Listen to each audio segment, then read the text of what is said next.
नमस्कार दोस्तों, welcome to the GS world. दोस्तों, आज का हमारा टॉपिक है महत्वपूर्ण अनुच्छेद सेट वन। आज हम आर्टिकल्स का सेट वन पढ़ने वाले हैं, फिर उसके बाद हम सेट टू पढ़ेंगे। दोस्तों, आप सभी को पता है कि पॉलिटी एक ऐसा टॉपिक है जो आपके हर एग्ज़ाम के पॉइंट ऑफ व्यू से इम्पॉर्टेंट है, क्योंकि हर एग्ज़ाम में जो जीएस वाला पोर्शन होता है उसमें पॉलिटी रहती ही रहती है। और पॉलिटी के अंदर जितने भी टॉपिक हैं, जैसे आर्टिकल्स, संविधान संशोधन, राज्यसभा, लोकसभा, विधानसभा, संसद इत्यादि, इन सभी टॉपिक से रिलेटेड जितने क्वेश्चंस एग्जाम में आते हैं, जो प्रीवियस ईयर में आ चुके हैं, उन सभी क्वेश्चंस का सेट मैं आपको कराती हूँ। तो इससे पहले कि आपने यदि पॉलिटी की वीडियो नहीं देखे हैं तो एक बार ज़रूर देख लीजिएगा। उसमें मैंने वो सारे सेट कराए हैं और उन सेट में वो सारे क्वेश्चंस कराए हैं जो आपकी प्रीवियस ईयर में आ चुके हैं और आगे आने की 90% संभावना है। ठीक है, तो चलिए टाइम को वेस्ट नहीं करते हैं, आज हम आर्टिकल के बारे में पढ़ेंगे। चलिए, आपका आज पहला प्रश्न है, संविधान के किस अनुच्छेद में संघ और इसके राज्य क्षेत्र के बारे में बताया गया है। आपको बताना है कि वो कौन सा आर्टिकल है जिसमें संघ और इसके राज्य क्षेत्र के बारे में बताया गया है। तो सही उत्तर है ऑप्शन नंबर डी, आर्टिकल 1 में संघ और इसके राज्य क्षेत्र के बारे में उल्लेख किया गया है। चलिए नेक्स्ट क्वेश्चन देख लेते हैं। नेक्स्ट क्वेश्चन है, संविधान के किस अनुच्छेद में उपाधियों का अंत, इसके बारे में बताया है। स्टार मार्क कर लेंगे, इंपॉर्टेंट क्वेश्चन है। तो संविधान के किस अनुच्छेद में उपाधियों के अंत के बारे में बताया गया है, बताइए दोस्तों। तो हमारा सही उत्तर है ऑप्शन नंबर डी, अनुच्छेद 18। अनुच्छेद 18 में उपाधियों का अंत दिया गया है। चलिए अगला क्वेश्चन देखते हैं। आपका अगला प्रश्न है, संविधान के किस अनुच्छेद में ग्राम पंचायतों के गठन का प्रावधान के बारे में बताया गया है। यहाँ पर आपसे पूछा जा रहा है कि संविधान का वो कौन सा आर्टिकल है जिसमें ग्राम पंचायतों के गठन का प्रावधान, इसके बारे में बताया है। हमारा सही उत्तर है ऑप्शन नंबर सी, अनुच्छेद 40। ठीक है, स्टार मार्क कर लेंगे क्वेश्चन को। चलिए नेक्स्ट क्वेश्चन देखते हैं। नेक्स्ट क्वेश्चन है, संविधान के किस अनुच्छेद में कार्यपालिका और न्यायपालिका के कार्य विभाजन के बारे में बताया गया है। तो हमारा सही उत्तर होगा ऑप्शन नंबर डी, अनुच्छेद 50।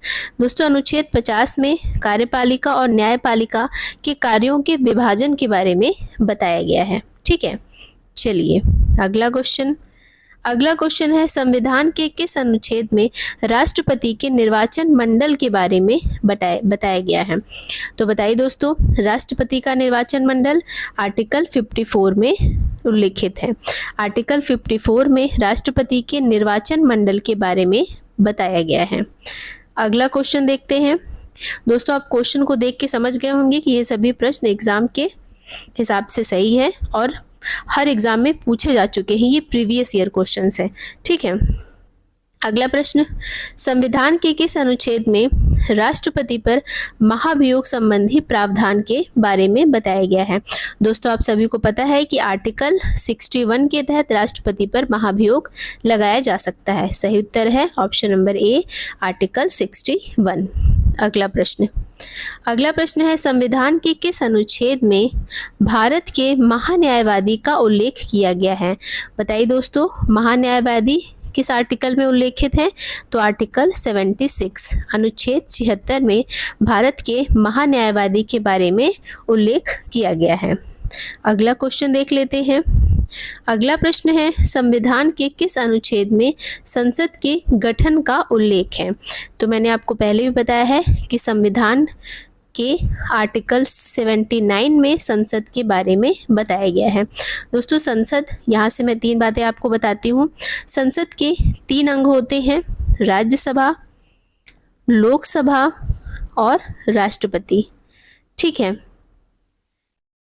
राज्यसभा का सदस्य बनने के लिए आयु चाहिए 25 वर्ष, लोकसभा के लिए सदस्य बनने के लिए आयु चाहिए 30 वर्ष और राष्ट्रपति के लिए आयु एलिजिबल होनी चाहिए 35 वर्ष।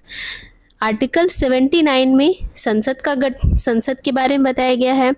आर्टिकल 80 में राज्यसभा के बारे में बताया गया है और आर्टिकल 81 में लोकसभा के बारे में बताया गया है।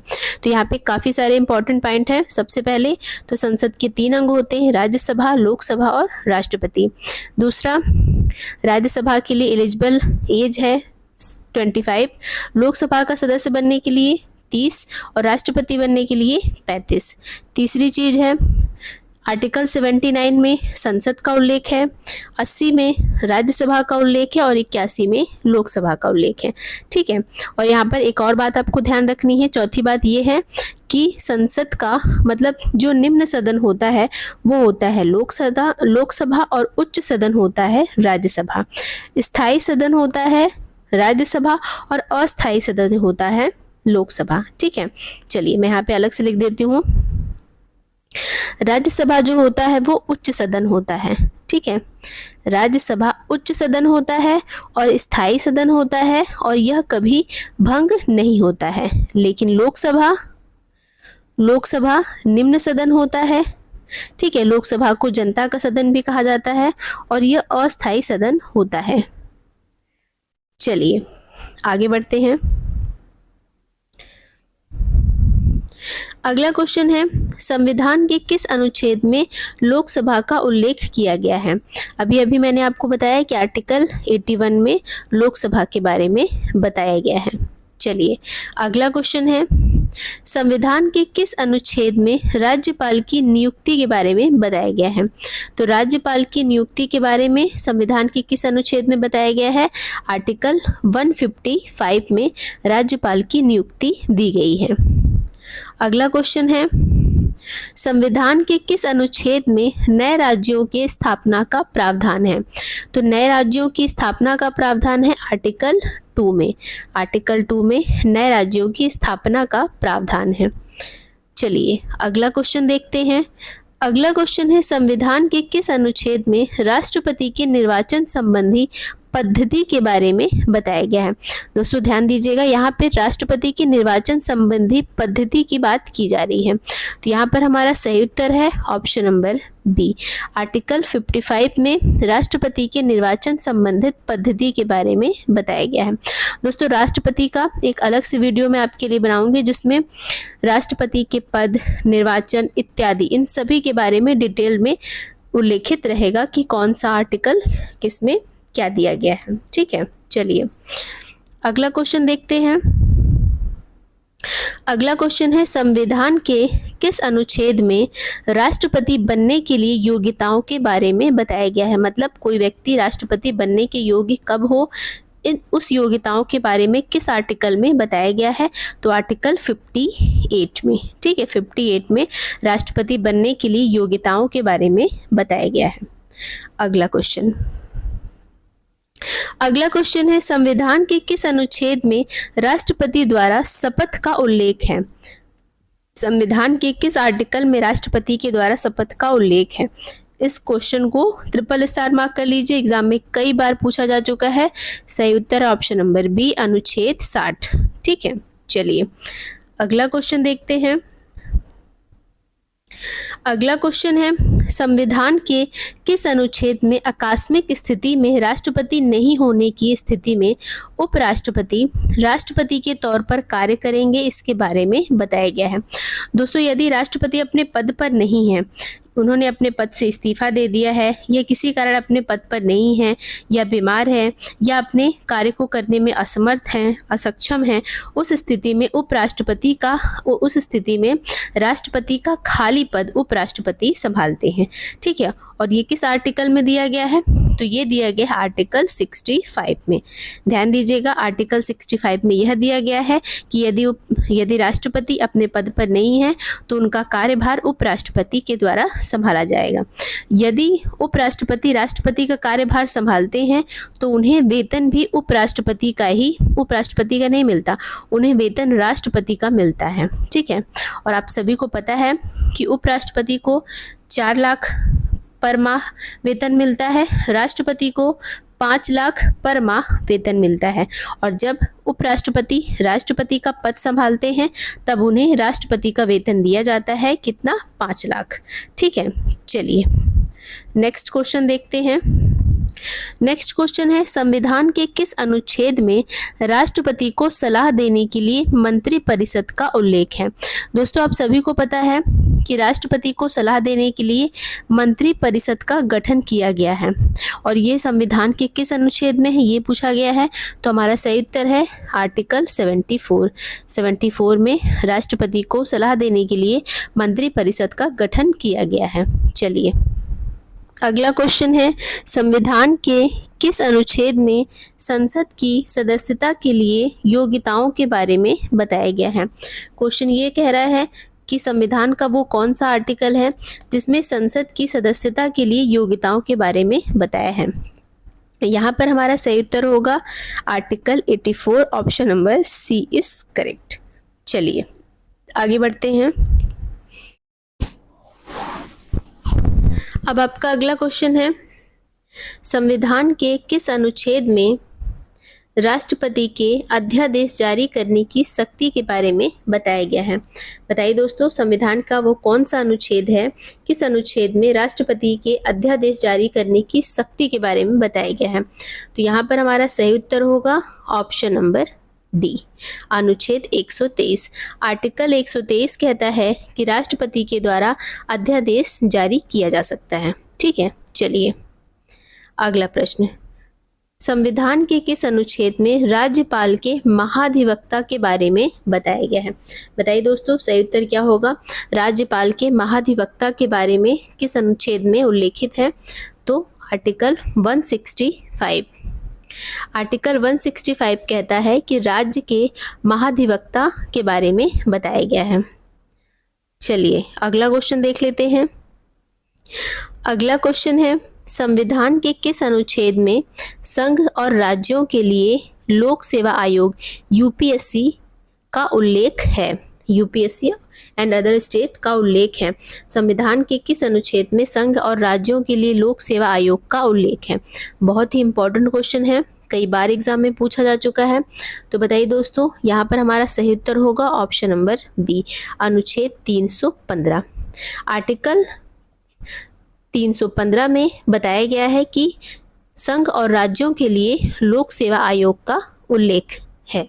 ठीक है, चलिए नेक्स्ट क्वेश्चन है, संविधान के किस अनुच्छेद में अनुसूचित जातियों के बारे में बताया गया है?